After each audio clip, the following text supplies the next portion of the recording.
Ils ont entre 7 et 18 ans et ils partagent une même passion, le chant choral.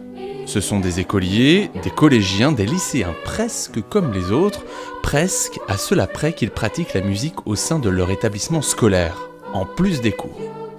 Ils forment les chœurs de la maîtrise de la Perverie.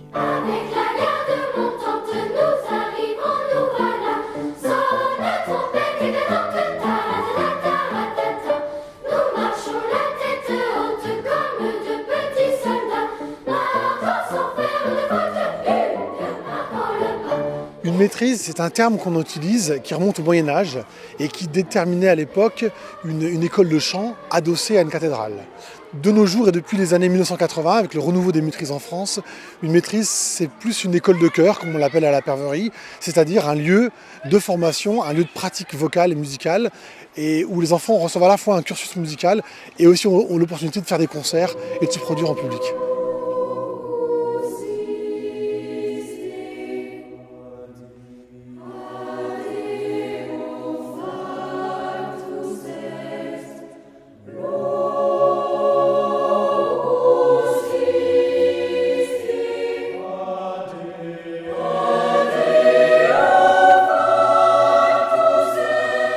La maîtrise de la Perverie est née en 1987. Depuis sa création, elle a permis à des milliers de jeunes de vivre leur passion et de parfaire leur culture musicale.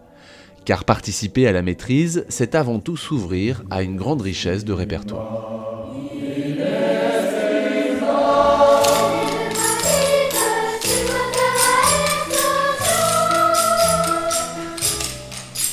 La pratique vocale, la pratique de chœur d'enfant, aujourd'hui, elle a besoin de s'ouvrir sur le monde actuel et de vivre dans son temps.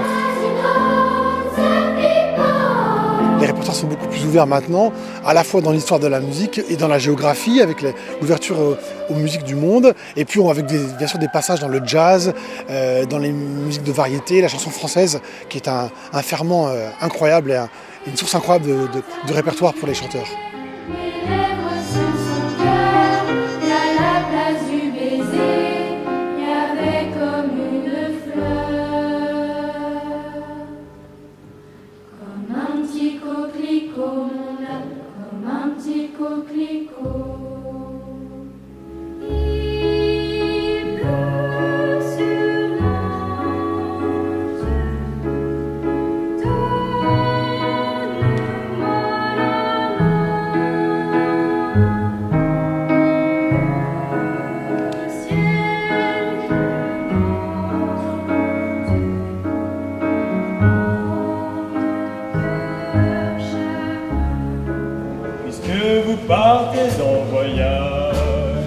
Ici, à la Perverie, il existe 7 chœurs différents.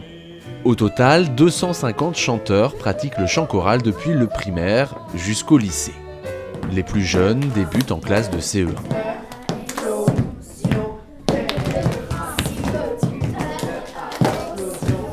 Ça passe d'abord par les pieds, les genoux, le corps, et puis la voix vient ensuite. Et si on est bien dans son corps, on est bien dans sa tête, et on sera automatiquement bien dans sa voix.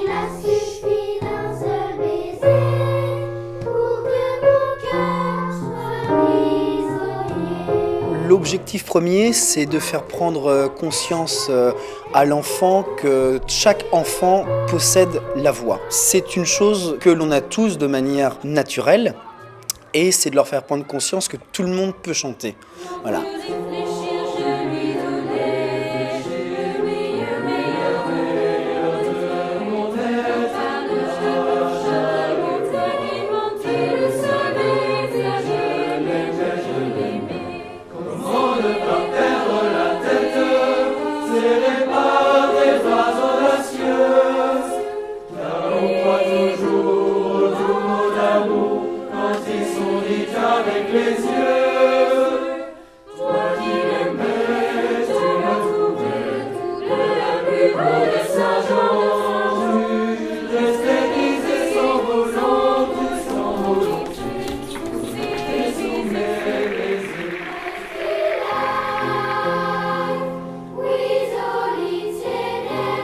Au primaire, les enfants pratiquent le chant choral 2 heures par semaine. Au collège, le rythme s'intensifie. Les élèves peuvent avoir entre 5 et 6 heures d'enseignement hebdomadaire. Les horaires sont bien évidemment aménagés en fonction. Enfin, au lycée, ce sont au minimum 3 heures par semaine qui sont consacrées à la formation d'un chanteur. On va essayer à la maîtrise de le conduire progressivement à prendre conscience que sa voix peut aussi être utilisée comme un instrument de musique qu'il va, entre guillemets, et sans jeu de mots, maîtriser pour arriver après à interpréter un répertoire encore plus large que ce qu'il pourrait faire spontanément. Et maintenant juste la tête. Et...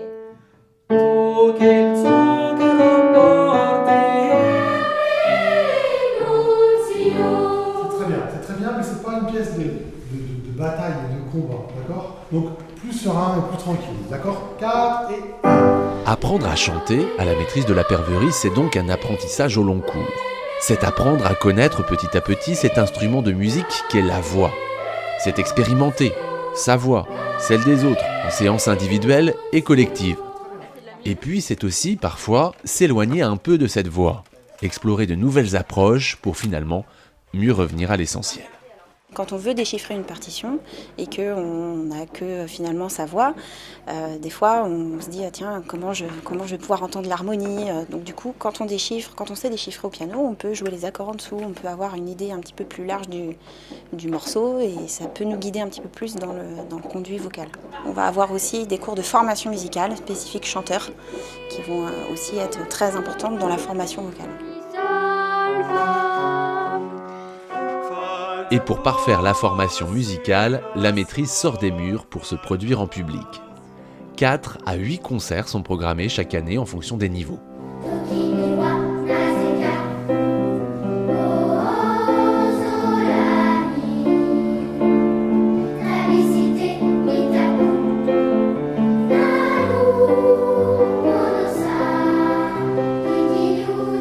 C'est toujours dangereux de dire qu'un concert est une finalité. En même temps, c'est plutôt un objectif et c'est plutôt un point d'aboutissement, une photo à un instant T, comme on dit souvent. C'est un challenge parce que y a l'œuvre d'un côté, il y a le groupe de l'autre, et puis c'est comment cette rencontre va se faire, comment elle va s'opérer de manière la plus harmonieuse possible et la plus progressive possible.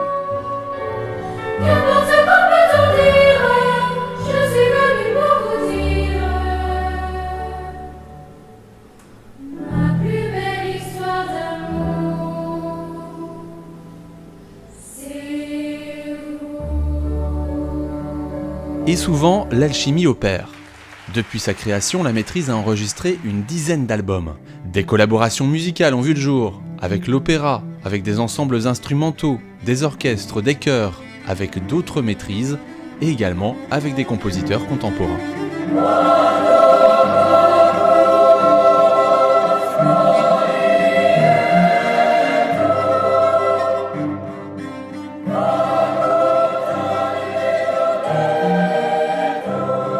Il y a un volet important par rapport à la musique contemporaine et la rencontre avec des compositeurs d'aujourd'hui. Donc on a pu rencontrer Patrick Burgan, Thierry Machuel, Richard Kennel, Manuel Collet, des musiciens qui sont bien vivants, en chair et en os, et qui écrivent de la musique au quotidien. Et ça c'est très enrichissant dans le processus d'apprentissage de la musique.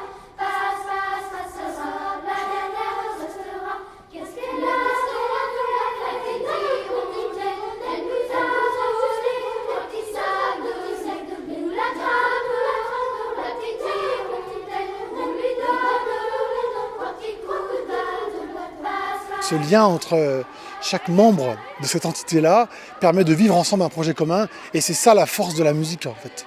C'est ce qui pousse les enfants à faire de la musique ensemble et à vivre ensemble.